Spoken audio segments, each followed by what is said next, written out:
All aboard for Kennywood. Don't miss out on the time of your life at the nation's greatest picnic park. Hurry, hurry, hurry. All aboard for Kennywood. There's always lots to do, lots to see, something for everyone in the family.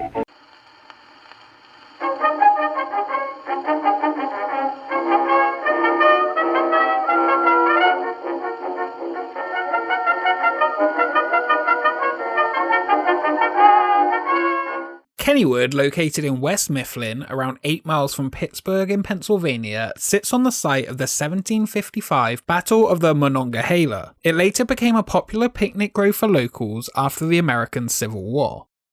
1898 saw the Monongahela Street Railways Company looking to increase their fare profit and turn the land into a trolley park with a carousel, casino hall and dance pavilion at the end of the line. It eventually grew to become the Kennywood theme park.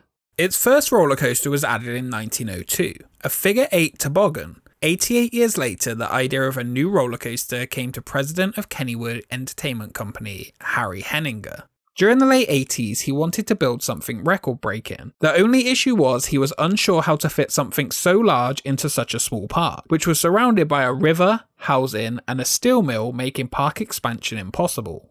From 1980, a small Schwarzkopf shuttle loop called Laser Loop had been situated in the park, but the popularity of this common type of coaster was reducing. The ride, which hit a speed of 54 miles per hour, took riders through its single loop and then once again backwards. One of the many shuttle loop coasters around the world. It was removed in 1990 and reopened in 1994 down in Mexico City, where it still operates to this day. What replaced it in Kennywood, though, was something much bigger. Welcome to the Steel Phantom.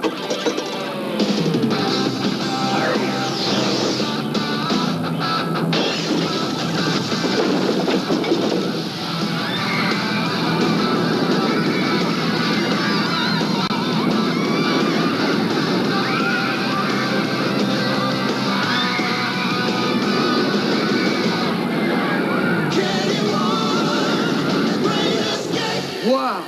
Working together with Aerodynamics to fit the new ride into the park, Kennywood announced in July 1990 that their new steel roller coaster would be called Steel Phantom, and it would use the same station as the Laser Loop. The park would use the hillside location of Thunderbolt to create something unique. The Steel Phantom. As of this taping, it's the coaster with the longest drop, 225 feet, and the fastest speed of any coaster in the world. The ride opened on the 10th of May 1991, and it was the fastest and steepest roller coaster in the world. It would also be classed as a hypercoaster, a term coined by Aerodynamics meaning a roller coaster with a drop of higher than 200 feet, with the release of Cedar Point's Magnum XL 200, the first hypercoaster in 1989, which had a drop of 205 feet. Steel Phantom, though, would be something different. With a drop of 225 feet, it would be the ride's second drop that would be its tallest. The ride's height would actually only reach 160 feet, but use its location to its advantage. The other unique aspect was that it was the first hypercoaster with inversions. 3,000 feet of track took riders to a top speed of 82 miles per hour, diving under the wooden structure of the Thunderbolt roller coaster. It began by heading up a 160-foot chain lift hill before a banked right drop, taking riders up to 65 miles per hour. It was here the ride would fly up a hill and reach the now iconic 225-foot drop heading down to the river. Next, it would head straight into a tight vertical loop, while still travelling at its top speed, followed by a boomerang and a corkscrew before it headed back to the station.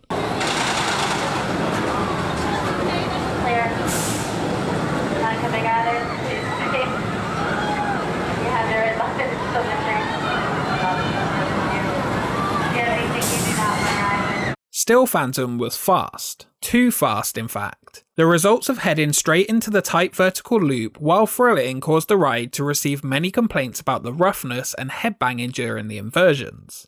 Riders on opening weekend repeatedly reported issues of neck strain. Just days after opening, it was closed for 2 weeks, while park officials and Aerodynamics investigated why it was travelling even faster than the intended top speed of 80 miles per hour through the inversions. They were not concerned though, as Viper in California and Magnum at Cedar Point had also been closed for adjustments after they debuted. Aerodynamics sent a team out to install trim brakes on the ride, aiming to reduce the speed before it hit the inversions. These trim brakes though did little to reduce the pain riders were reporting.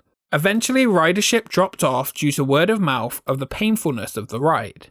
The first half was highly praised, while the second let the experience down for many, despite the ride gaining a loyal fanbase over its record-breaking nearly decade in the park. The people from Arrow said, you have to be careful. This is such a wonderful park. You don't want to overcrowd it, and we agree with them. So we're cutting back on our advertising, and we're not making a Steel Phantom advertisement. Kennywood announced 2000 would be the final year for the Steel Phantom, and it was to be removed at the end of the season to make space for something new. Kennywood stated that in their quest for the best rides and the best use of space, they decided to pursue a new roller coaster.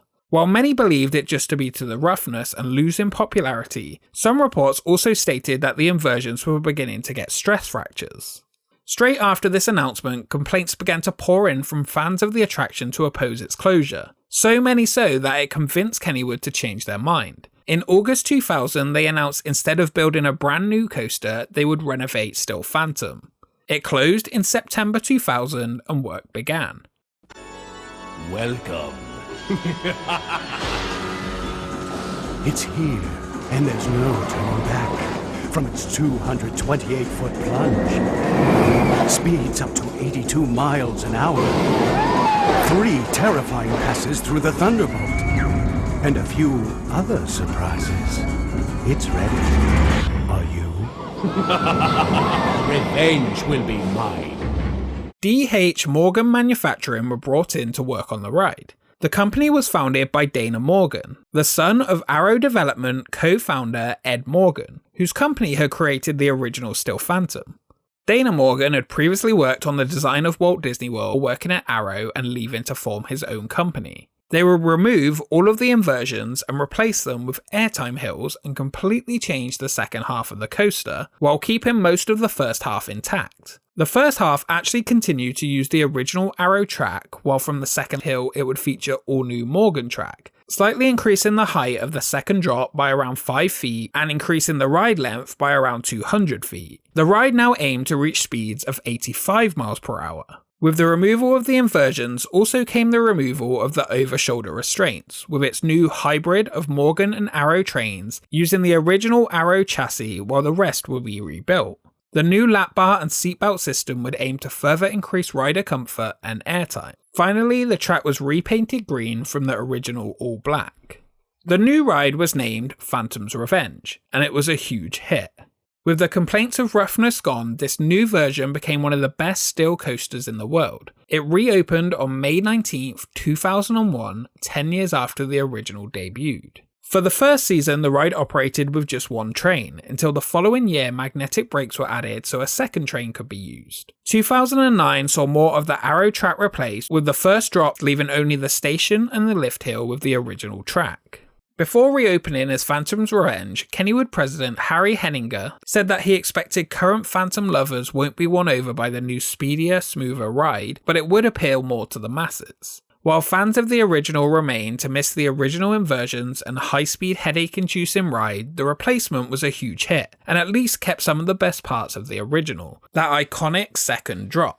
Each year, the ride has ranked in the top 20 steel roller coasters at the Golden Ticket Awards since its opening. Taking the best parts of the original to create a manufacturer hybrid of a roller coaster, Kennywood set out to not reclaim its world records, but to just make an iconic roller coaster a better one. Phantom's Revenge remains one of the best steel roller coasters in the world, nearly 20 years after it was reborn. Phantom's Revenge, the Thunderbolt, the racer are about to welcome a new member to the Kennywood roller coaster family. Kennywood says it will be its biggest, wildest ride. The Steel Curtain debuts next summer, but its black and gold themed car debuted today. This is the biggest coaster that Kennywood's ever done, even bigger than the Steel Phantom back in the early 90s. Thank you for watching this episode of Expedition Weekly. If you enjoyed it, make sure you subscribe to join the expedition. What's your favourite steel roller coaster you have ridden? Let me know in the comments below, and we will see you next time.